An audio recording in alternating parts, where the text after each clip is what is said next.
Hello बच्चों, आज हम सेफ्टी रूल सीखेंगे।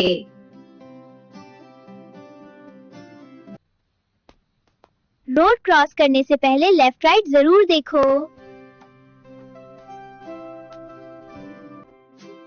गीले हाथों से स्विच को टच मत करो।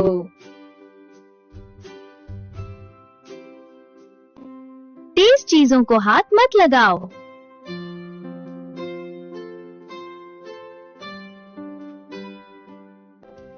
खाने से पहले हाथ जरूर धोएं।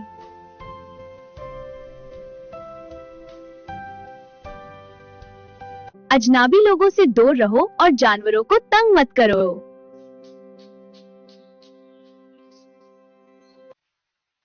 पानी के पास हमेशा एहतियात से रहो।